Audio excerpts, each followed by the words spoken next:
This is Chapter 2, more on functions. Now we first saw functions back earlier in Chapter 1, so part of this is actually going to be kind of a mini review for the material that's in Chapter 1. Okay, Section 2.1, Increasing, Decreasing, and Piecewise Functions.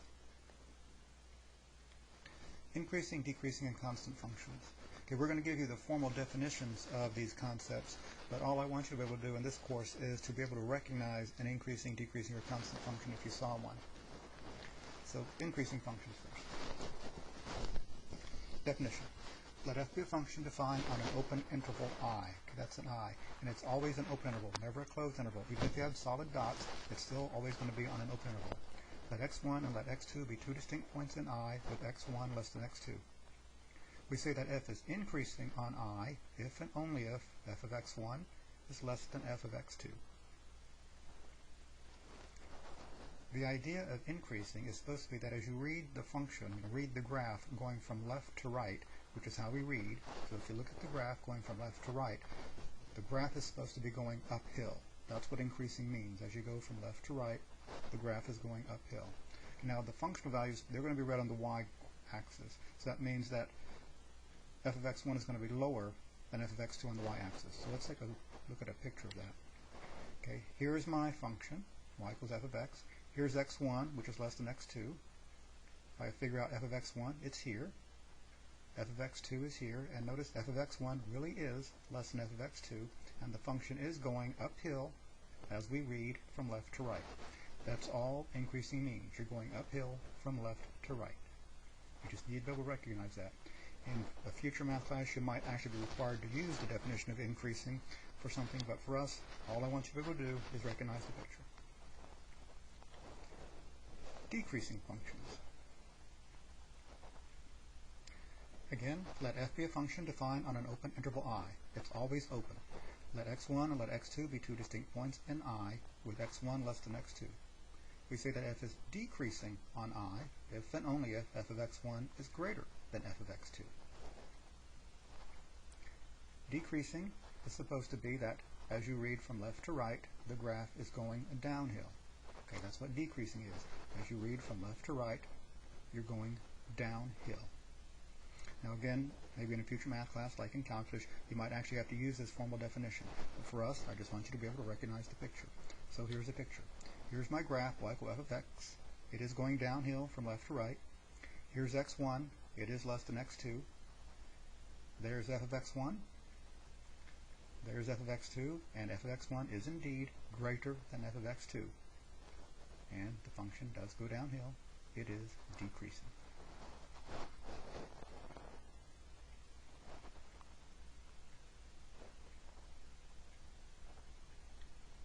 Constant functions. Definition. Let f be a function defined on an open interval I. Again, always open interval. Let x1 and let x2 be two distinct points in I with x1 less than x2. We say that f is constant on I if and only if f of x1 is equal to f of x2. If you think back to Chapter 1 when we were looking at some examples of functions and we had constant valued functions, they graphed as horizontal lines.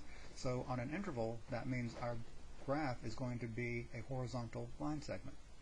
Okay, so not uphill, not downhill, but a horizontal line segment. Here's our picture.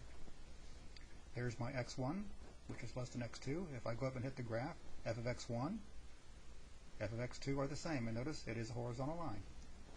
So again, increasing is uphill, decreasing is downhill, constant is horizontal line.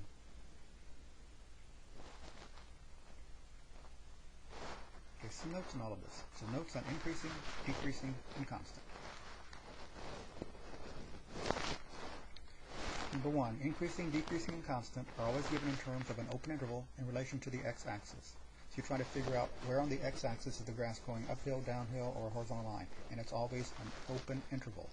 Never a closed one, never half open, so you'll always be using parentheses for your intervals. Remember, smaller number on the left in interval notation. Number 2, increasing means the graph is going uphill as you read from left to right.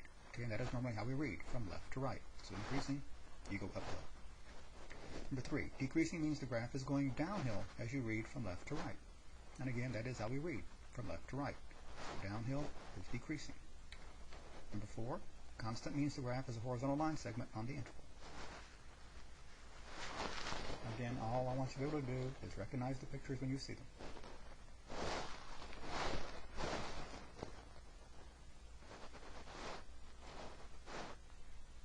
Let's try some examples.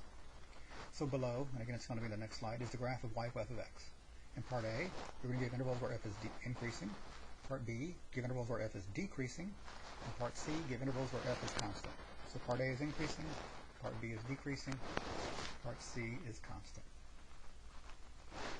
Okay, and there's my graph, this rather funny looking thing.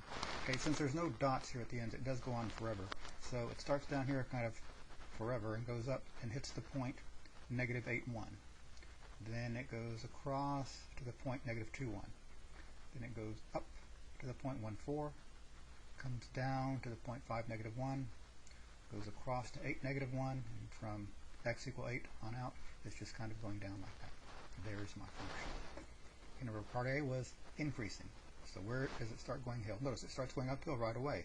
So that's minus infinity to, and again you want the x value, -8. So the open interval from minus infinity to -8, it's going uphill again from x equals -2 to x equals 1. Remember, you want x values. So the open interval from -2 to 1.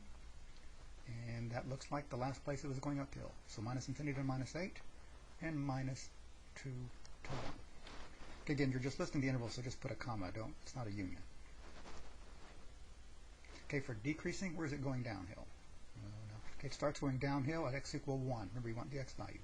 It keeps going downhill until you get to x equals 5. So open interval from 1 to 5. Okay, then it starts going downhill again, beginning at x equal 8, on out to forever. So open interval from 8 to infinity. So from 1 to 5, 8 to infinity.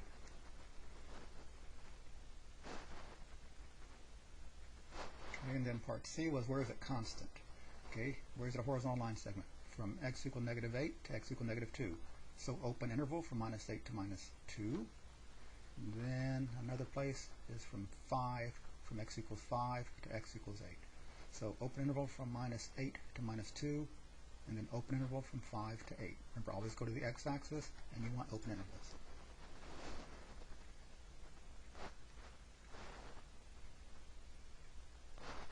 Okay, let's take a look at another one. So below, again on the next slide, is the graph of y with f of x. Okay, part A, you're giving intervals where f is increasing. Part B, give intervals where f is decreasing. And part C, give intervals where f is constant. So again, it's going increasing, decreasing, constant.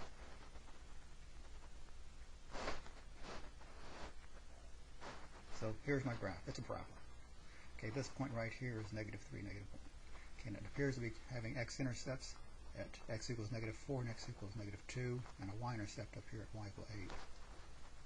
Okay, now remember, part A was increasing. So as I go from left to right, it starts going uphill the moment I leave x equals -3, and it just keeps on going uphill.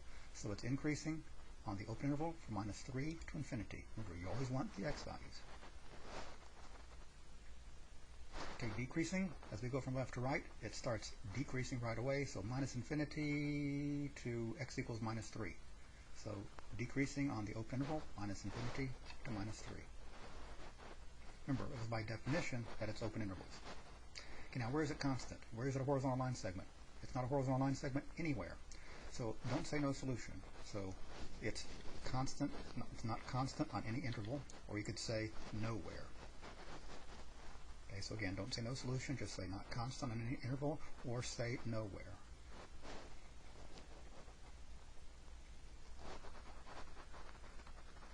Okay, the next thing we're going to look at, piecewise functions and graphs. Now, from my point of view, the piecewise functions really are the worst thing of Chapter 2.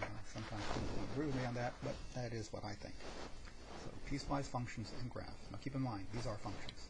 So, definition. A piecewise function is a function whose formula is given in 2 or more pieces. Okay, so the formula is in 2 or more pieces. The graph may or may not be. So, the graph of a piecewise function may or may not be in pieces. But again, do keep in mind these are functions that their graphs do have to pass the vertical line test.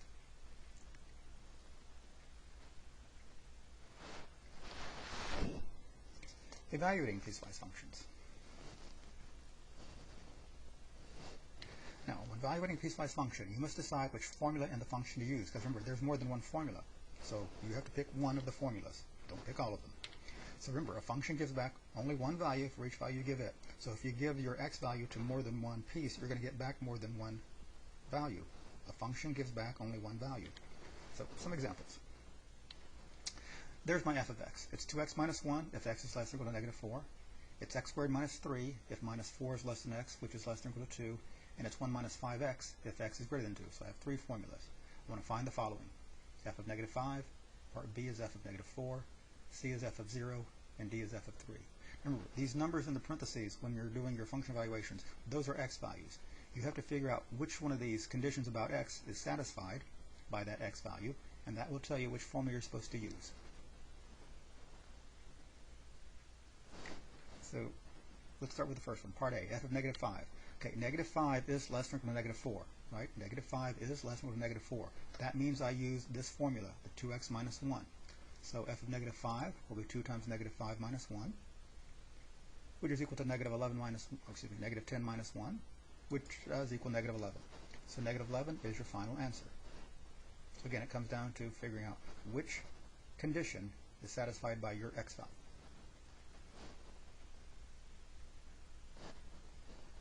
For part B, I have f of negative 4. So my x is negative 4.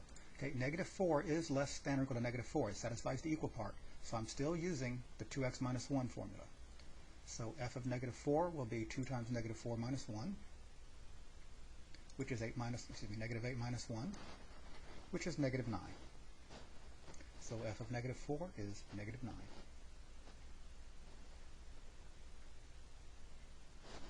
Okay, for part C, it's f of 0. Okay, now x is 0. Okay, x is not less than or equal to negative 4, but 0 is between minus 4 and 2. So since 0 is between minus 4 and 2, we're going to use the middle formula, the x squared minus 3. So f of 0 is going to be 0 squared minus 3, which is equal to 0 minus 3, which is negative 3. Negative 3 is your final answer for part C. Okay, for part D, the x is 3. Okay, 3 is not less than negative 4. 3 is not between minus 4 and 2, but it is greater than 2. So, since 3 is greater than 2, we use this bottom formula, the 1 minus 5x. So, f of 3 is going to be 1 minus 5 times 3, 1 minus 15, which is equal to negative 14. Okay, so it comes down to figuring out which formula you're supposed to use.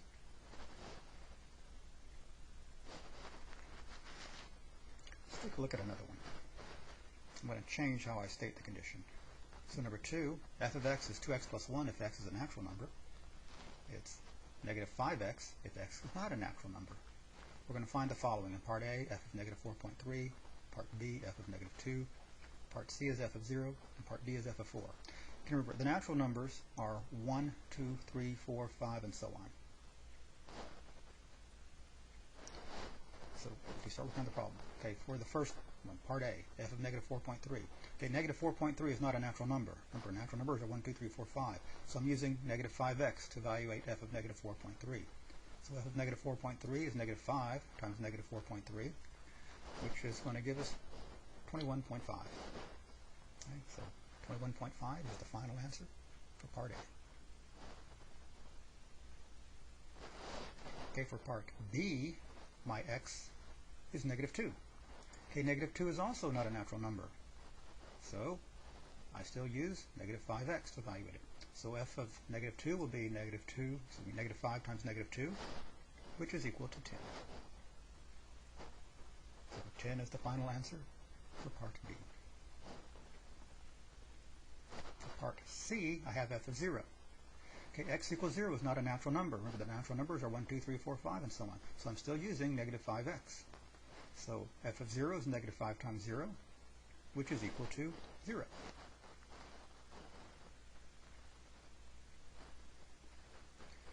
Okay, and now part D, f of 4. Okay, 4 is a natural number, so I finally get to use 2x plus 1. So f of 4 is going to be 2 times 4 plus 1, which is equal to 8 plus 1, which is equal to 9. 9 is the final answer for part D. So again, it just comes down to figuring out which condition is satisfied by your x value, and then using the formula that goes with that condition. Okay, graph these things. So graphing piecewise functions. Graphing piecewise functions. Okay, keep in mind that these are functions. That means that their graphs must pass the vertical line test. So if you draw something that doesn't pass the vertical line test, it's just going to be wrong. The piecewise functions are also the few types of functions that don't let your graphing calculator do them. Your graphing calculator does not do a good job of graphing them. The graphs that the graphing calculator gives you will grossly mislead you about what the graph is supposed to look like. So for many of the graphs, certain values of x will have open dots and closed dots. The open dots are not part of the graph, while the closed dots or filled-in dots are part of the graph. Remember, the open dots will correspond to the strict inequalities. The filled-in dots, the closed dots, will correspond to the ones that say they could equal. The dots are actually points on the xy plane. Okay, so other than that, we're still making a table of values. Okay, we're actually still making a table of values to graph. Let's graph each of the following. Okay, now with the piecewise graphs, it does help if you know what each piece of the graph is supposed to look like. So here's our first one. F of x is equal to 2x plus 1 if x is less than or negative 2. It's 1 minus x if x is greater than negative 2. Okay, looking at each one of these formulas, they both look like basically mx plus b. So 2x plus 1 is going to be a line, but only have half of it. So half of a line is array. So that's array, and this is also half of a line, which is array. So we have array and array. Now back before when we were graphing, we always started with x equals 0. With the piecewise graphs, we actually start with where does the formula change? Okay, the formula changes as you pass through x equals negative 2. So the formula for the function changes as we're passing through x equals negative 2. So I'm going to start with x being negative 2. Okay, so the top formula is where x can equal negative 2. So I'm going to plug in x equal negative 2. I'll have 2 times negative 2 plus 1, which gives me negative 4 plus 1. So I get negative 3. Okay, now because it said could equal, I will actually have a solid dot at negative 2, negative 3. Okay, so I'm going to have that closed, filled-in solid dot at negative 2, negative 3. So right there, negative 2, negative 3. Okay. Now, remember, each one of these pieces is array. All I need is 2 points to draw each piece. So, now, even though we're not allowed to plug x equal negative 2 in the bottom formula, because it says strictly greater than, we do so anyway. That will tell us where that part of the graph that has x greater than negative 2 begins. Okay, there is no such thing as the first number that's greater than negative 2. I mean, there is a first integer, negative 1, but there are a bunch of numbers between negative 2 and negative 1. So, when I fill in or plug in x equals negative 2 here, the bottom formula, I get 1 minus negative 2, which is negative 3. Excuse me. 1 minus 2, which is positive 3. I get it right here in a minute. So when I plug it in here, I'm going to have an open dot because it's a strict inequality. So my filled-in dot was at negative 2, negative 3. The open dot will be at negative 2, 3. Okay, again, filled-in dot for this one because of the equal. Open dot for this one because it doesn't have the possibility of equal. So and I'm going to have an open dot at negative 2, 3. So in my table of values, the open dot, I always put it in parentheses. That's just something I do. That lets me know I have an open dot, not a closed one. So open dot up here at negative 2, 3, filled in dot at negative 2, negative 3. Now again, remember, the negative 3 came from plugging in where it said it could equal. The value in parentheses, which corresponds to the open dot, comes into filling in where it was strictly greater than that number. Okay? Now, it's possible that they could both be open, but they cannot both be closed. Remember, the vertical line test. Okay, now I need to finish off each piece of the graph. So I'm going to go ahead and finish off the top piece. So since each piece of the graph is a line, you can complete each piece by choosing just one more point that satisfies the condition for that part of the graph. So for the top condition, I need something less than negative 2. So I'm choosing x to be negative 3. Okay, again, I'm going to stick with an easy number. So if I use x as negative 3, negative 3 satisfies this condition, so I'm looking at 2 times negative 3 plus 1, which would be negative 6 plus 1, which is negative 5. So I have a filled-in dot at negative 3, negative 5, right there. Okay, negative 3, negative 5. Okay, that's enough to draw this piece of the graph. So I go ahead and draw that piece of the graph. Okay, so I'm halfway done. I now need to finish off this piece, the piece that has x greater than negative 2. So I need to finish off that piece by picking something bigger than negative 2. I chose x to be 0. Whenever I can pick 0, I pick it. The 0 is bigger than negative 2. Remember, all I need is one little point to draw the line. So if I plug in 0, this is where I'm going to substitute it, because 0 is bigger than negative 2. I have 1 minus 0, which is 1. So I have a dot at 0, 1. Okay? A dot at 0, negative, at 0, 1. And that's enough to complete this portion. So there. That's the graph.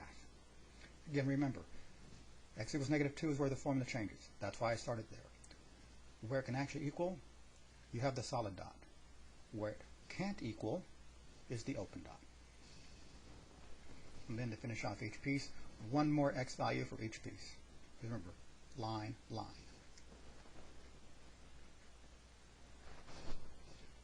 Let's try another one. Number 2.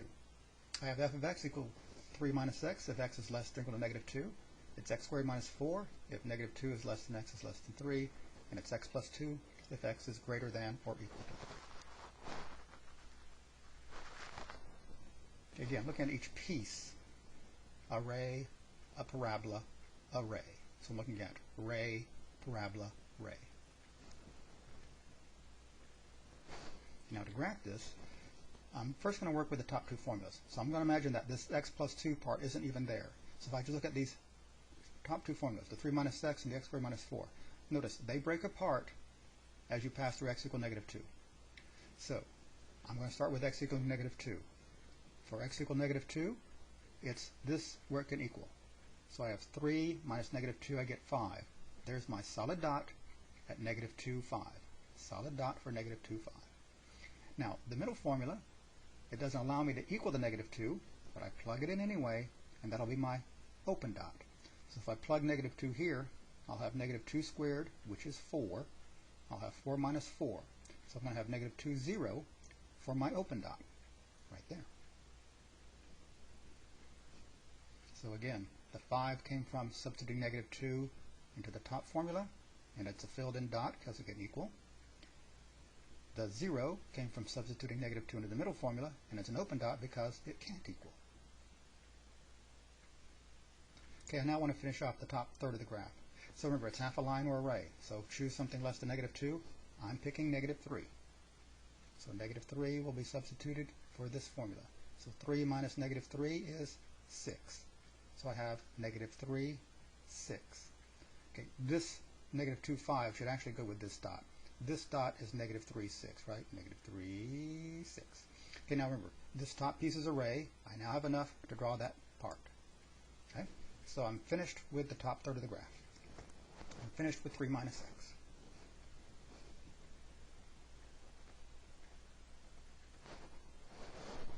Okay, we're now done with the top formula. So we now work with the middle formula, the x squared minus 4, and the bottom formula. So looking at this one and this one, their formula changes as you pass through x equal 3. So the bottom formula is where x can actually equal 3. So I plug in 3 for this, I get 3 plus 2, I get 5. So 3, 5 is my solid dot, right there. Okay, 3, 5. Now remember, I'm going to plug it into the middle formula, and it'll be an open dot because it says strictly less than. So if x is 3 here, I get 3 squared, which is 9. I get 9 minus 4. I also get 5. So now I'm going to have an open dot at 3, 5. Okay, when the open dot and the filled-in dot coincide, all you really see is the filled-in dot. Okay, you don't need to put a gigantic open dot around that. The fact that the open dot and filled-in dot coincide on the right side means that this right side, the graph will not break apart. Okay, they're actually going to patch themselves up. So again, this 5 came from substituting into the bottom formula because that's where it could equal 3. This 5 in red came from substituting into the middle formula because that's where it's strictly less than 3 and it's supposed to be an open dot. So again, if the open dot and the filled-in dot coincide, which they did here, all you see is the filled-in dot. And remember, this dot negative 2, 0 and this dot 3, 5 is also for the parabola. I need to get one more point for the parabola. So let me finish off graphing the parabola. So I pick an x value between negative 2 and 3. Again, I'm picking 0. Whenever I can pick 0, I pick 0. So if I plug 0 into the middle formula, because that's where it's supposed to be, right? 0 is between minus 2 and 3. I get 0 squared minus 4, which is minus 4. So I have a dot here at 0, negative 4. Okay, remember, this dot, negative 2, 0, this dot, 0, negative 4, and 3, 5 are for the parabola. So now I just draw the parabola. Remember, this dot 3, 5 is doing double duty. It finished off the parabola, and it also began this piece for x plus 2. Okay, so the only thing, so now I'm 2/3 of the way done. I'm done with the top formula. I'm done with the middle formula. I'm now getting ready to finish off the part that has x greater than or equal to 3. So I pick a number bigger than 3. I'm picking 4. Okay, so if I plug 4 into where it belongs, 4 is greater than 3. So 4 plus 2, I get 6. So I have a dot at 4, 6. Okay, 4, 6. Okay, now remember, this piece is array, so just connect the dots. And there's the entire graph. Okay, now again, this 5 came from plugging -2 where it belongs. 3 minus -2 is 5. The open dot is substituting into where it's strictly greater than. Same thing going on down here. Remember, where it can equal, where it's a strict inequality. Okay, where it can equal, where it's a strict inequality. And if the open dot and filled in dot coincide, all you see is the filled in dot.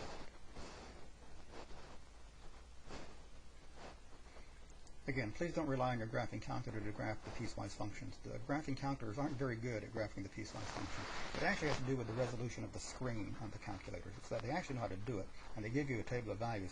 It's just that the resolution of the screen does not make for good graphs. Relative extrema. Now again, this is another situation where we're going to give you the formal definitions, but all I want for you to is to recognize the pictures. So, relative maxima. Okay, definition. The number f of c, and notice it's a functional value, which means it's a y value. So the number f of c is called a relative maximum of f, if and only if there exists an open interval I containing x equals c, such that f of c is greater than f of x for all x not equal to c in I. Now you're probably wondering, what does that really mean? It means you're at the top of a hill. You're at the highest point in a local area. Okay, so a relative maximum value is also called a local maximum value. So it's kind of like you're at the highest point or you're at the top of the hill. Okay, that's all a relative maximum is. Highest point or top of the hill, kind of in a small neighborhood. Some notes on this. Okay, number 1, f of c is the value. X equals c is where the value occurs. So if you're asked, what is the relative maximum, you want the y value. If you're asked for where is it, you want the x value for the hill. Number 2, the plural of maximum is maxima.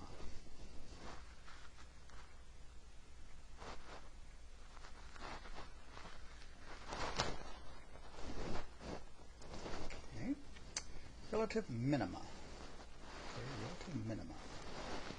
Okay, definition. The number f of c, so again, notice it's a functional value, it's a y value, so the number f of c is called a relative minimum of f, if and only if there exists an open interval I containing x equals c, such that f of c is less than f of x for all x not equal to c in I. So what does this really mean? It means kind of in a little neighborhood, you are the lowest point. So you're kind of at the bottom of a valley. So a relative minimum value is also called a local minimum value.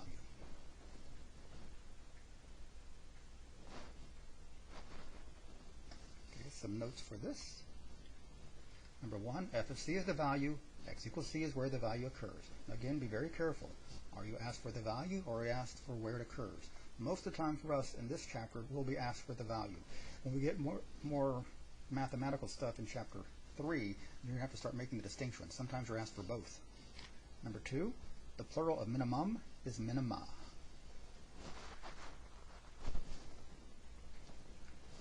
Number 3, the collection of all relative maxima and relative minima is called the relative extrema of f. Most of the time you'll be asked to find the extrema, which means you want the hills and the valleys, and you want the y values. Okay, extrema is plural. The singular of extrema is extremum, ending in mum.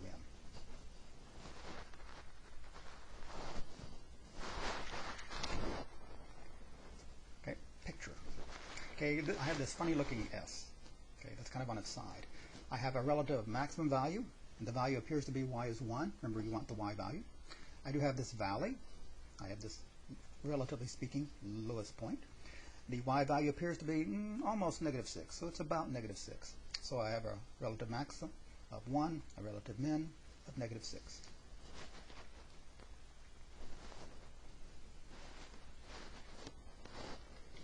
Okay, some notes.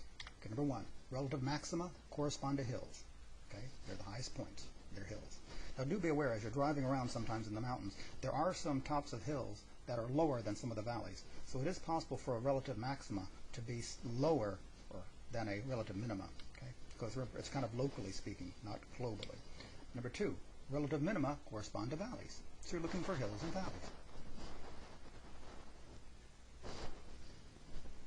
Number 3, remember, the relative extreme values are the y values or function values. The hills and valleys tell you whose y coordinates you need to look at. So again, when you're looking for the values, you want the y coordinates of the hills and the valleys.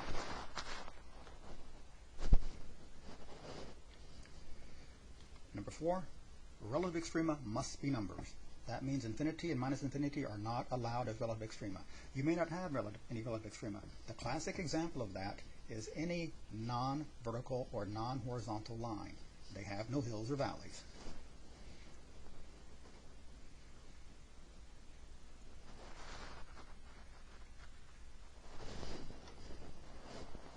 Let's try some examples.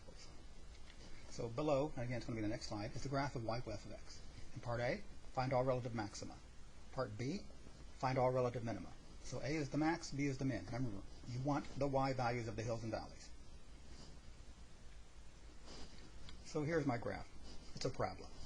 Okay, it's a parabola. Oops, wrong way.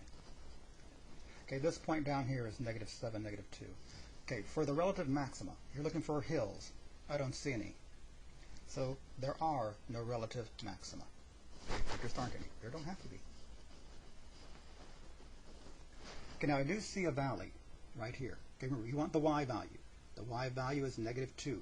So the relative minima is equal to negative 2. And that's all you do.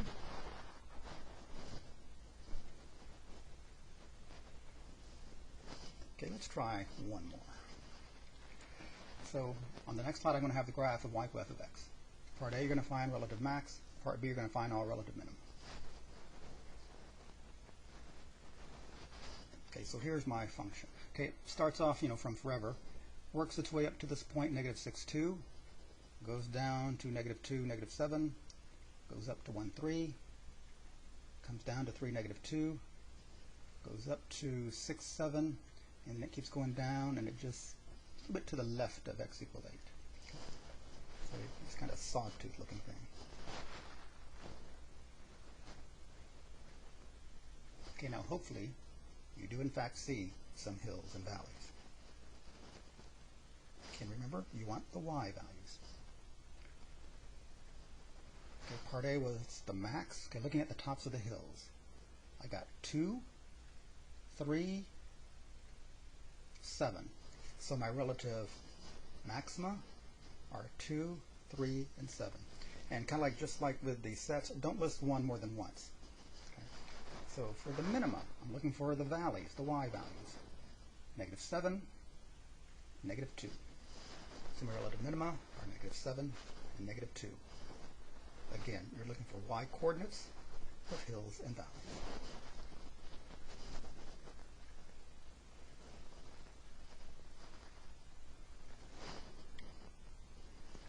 That's the end of section 2.1.